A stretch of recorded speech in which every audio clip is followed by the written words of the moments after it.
Olá, estou aqui mais uma vez para dar continuação às gravações ao qual eu falei que ia estar falando da minha vida. Então, quero dividir com vocês um pouquinho da minha história. Então, em 1975, dia 4 de novembro, nasci essa pessoa aqui, que se chama Maria das Neves, e dia 4 de novembro de 1975 começou a minha história. Mas precisamente eu quero falar de vocês não do meu nascimento, mas sim da minha história, e a partir do momento que a minha mãe se separou do meu pai. Esse é o objetivo da mensagem. Quando minha mãe se separou do meu pai, ela não tinha condições de criar 6 filhas. Isso aí, 6 filhas. Então não tinha como ela criar essas 6 filhas, e ela então resolveu doar as filhas, ou algumas delas, para os parentes mais próximos. Sei que cada uma tem a sua história, tem a sua trajetória, tem o seu aprendizado, tem os seus momentos difíceis que cada uma passou. Então hoje eu irei falar de mim, que eu sei exatamente o que eu passei. Não tenho muito contato assim físico com as minhas irmãs, desde que a minha mãe se separou, que eu fui criada com os meus tios, que a primeira vez eu fiquei na casa de um tio, aí depois fiquei na casa de outro tio, e fui criada com um tio chamado tio Sebastião, irmão da minha mãe. Então é daí que eu vou começar a minha história. Eu fui para a casa do meu tio Sebastião, eu tinha apenas 6 anos, acho que próximo de fazer os 7.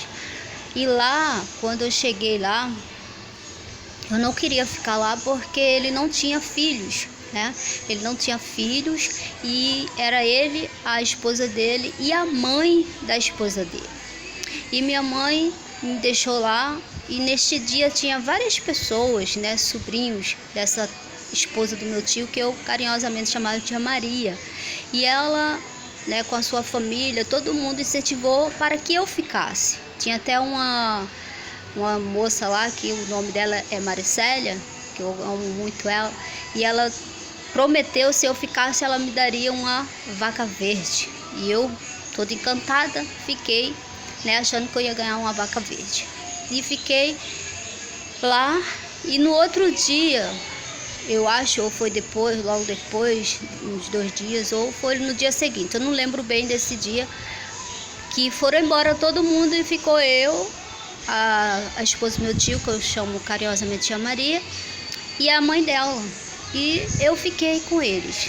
Me bateu uma angústia, uma tristeza muito profunda, e eu fiquei sem me alimentar durante uma semana. E a minha tia falou, se eu ficasse mais dia, talvez eu viesse a falecer por não comer, E eu estava bem fraca, mas mesmo assim ela me convidou para ir no outro sítio, e eu fui lá ver se a minha mãe e as minhas irmãs se encontravam lá. E chegando lá no sítio Itamataí, onde a minha tia Graça mora, onde meu pai morava, onde os meus parentes moram, os outros tios, irmão do meu pai, mora lá. Então, chegando nesse sítio Itamataí, encontrei apenas minha tia Graça e as outras pessoas que moravam no sítio, mas não encontrei mais minha mãe nem as minhas irmãs.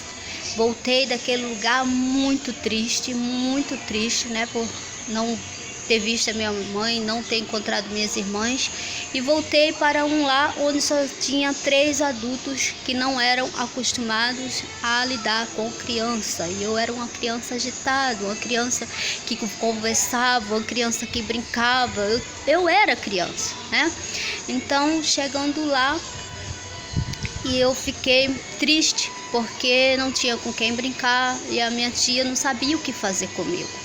Então ela me levou, me apresentou às outras crianças lá do lugar onde eu estava morando, que era o sítio Sananduba, é um sítio do interior de Guarabira.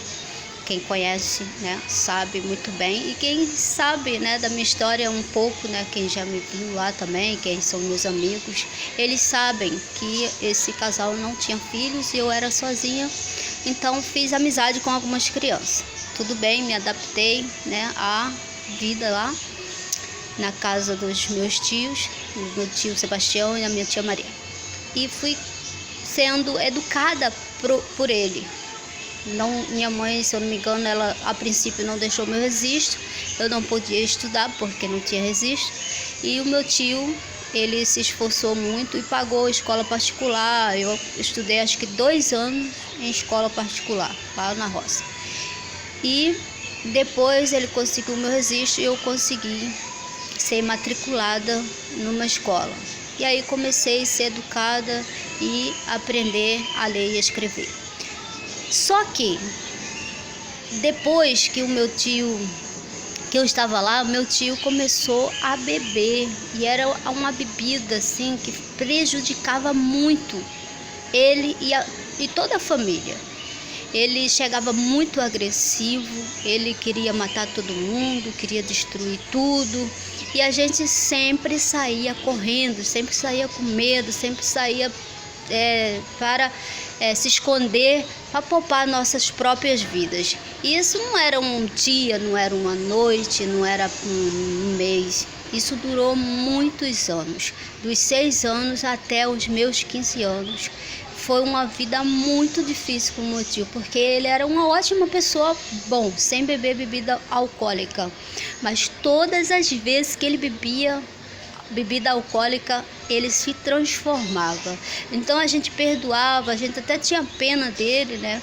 Porque ele se transformava, ele ficava agressivo, ele batia na gente.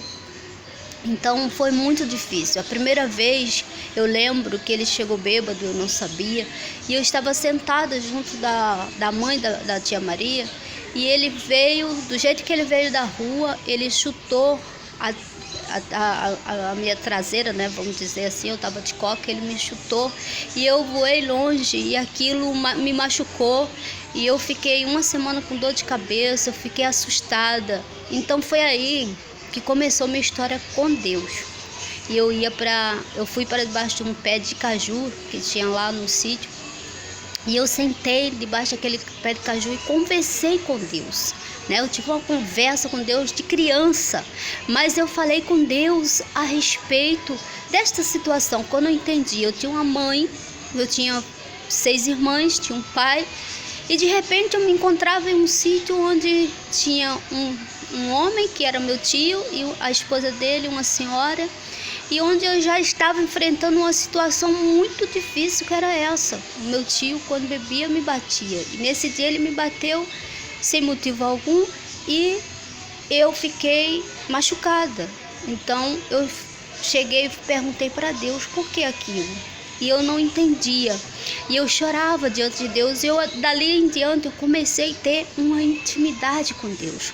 Aos 7 anos de idade eu comecei a ter uma intimidade com Deus, a conversar, porque eu descobri que existia um Deus que criou os céus e a terra, e criou todo o universo, e criou também nós, seres humanos, a sua imagem. Deus os criou. Deus nos criou a sua imagem. Então, quando eu descobri isso, que tinha um Criador, que era o meu Criador, o meu dono, aquele que se preocupa comigo, aquele que quer o meu bem, eu comecei a conversar com Deus. E foi ali que eu criei forças para suportar cada dia difícil. O que eu quero dizer para vocês?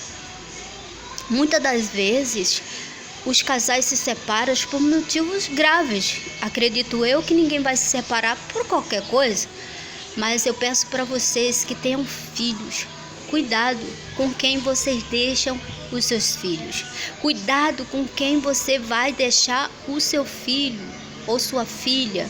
E não largue eles, não esqueçam eles. A minha mãe, não sei qual foi os motivos, mas ela teve os seus motivos, acredito eu.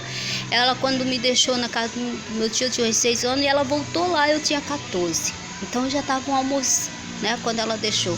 E nesse período eu passei por situações muito difíceis, onde eu não podia pedir ajuda a ninguém. Porque o meu pai bebia muito. Meu pai era um homem que bebia muito. Ele não tinha responsabilidade alguma, nem com ele. Então E a minha mãe, eu nem sabia onde ela se encontrava, porque na roça onde eu morava, eu só escutava coisas ruins a respeito dela. E ao mesmo tempo tinha a mãe, né, como eu já mencionei, a mãe da minha tia, que ela me maltratava muito. Estarei contando a respeito disso no próximo vídeo. E eu quero dizer para você que está assistindo esse vídeo, levanta a tua cabeça, confia em Deus. Se você está passando por algum momento difícil, se você está passando por uma situação difícil, levante sua cabeça e acredite que Deus, aquele que criou os céus e a terra, aquele que te criou, aquele que te formou desde o ventre da tua mãe, Ele tem um propósito na sua vida. Deus, Ele tem um chamado para você. Deus tem uma missão para você nessa terra. Você não nasceu por acaso. Você não nasceu para desfilar sua beleza por aí, não. Deus, Ele te criou para algo muito maior. Deus não te criou para viver essa vidinha que você vive aí, não. Deus te criou para algo muito melhor do que você pode pensar ou imaginar. Deus tem planos grandes para sua vida. É só você confiar. Conversa com Deus. Fala com Ele da sua dor, das suas frustrações, o que você tem dentro desse coração, nos seus pensamentos, o que você tem passado. Conversa com Deus, porque Deus é um Deus que ouve e responde às nossas orações. Deus é um amigo, um pai, um conselheiro. Jesus é o nosso Salvador, o Espírito Santo, nosso conselheiro. E eu peço para você, em nome de Jesus, que ore comigo neste momento. Deus, em nome de Jesus, eu quero te agradecer por essa oportunidade, Senhor, de estar falando um pouco da minha vida, mas, meu Pai, sem chorar, porque antes, ó Deus, eu não podia imaginar em qualquer coisa do meu passado que eu chorava. E o Senhor é Deus maravilhoso, um Deus tremendo, um Deus que cura, um Deus que sara, um Deus que restaura, um Deus que transforma. E a minha vida está transformada em Cristo Jesus. E eu quero, Senhor, através desses vídeos, Senhor, que o Senhor alcance cada vida neste momento, cada lar, Senhor. Meu Deus, cada vida, meu Pai, cada casamento, Senhor, que até mesmo essa pessoa está pensando, Senhor, em desistir do seu casamento. Ó Deus, que o Senhor venha fortalecê-la, Senhor, neste momento. Enche, ó Deus, esse coração, meu Deus, de amor pelo seu parceiro, pelo seu esposo, pela sua esposa. Meu Deus, em nome de Jesus, que essa pessoa venha pensar no melhor, meu Deus, da sua casa. A mulher sábia edifica o seu lar. Oh Deus amado, dê sabedoria a esta mulher, Senhor, para que o lar dela venha ser edificado em Cristo Jesus. Pai, que a bênção do Senhor venha estar sobre esta família, sobre esta casa, sobre esses filhos, Senhor. Visita cada um neste momento, Pai, através do teu glorioso Espírito Santo. Assim eu oro em nome do Pai, do Filho e do Espírito Santo de Deus, em nome de Jesus. Amém. Um beijo no coração de todos e até o próximo vídeo.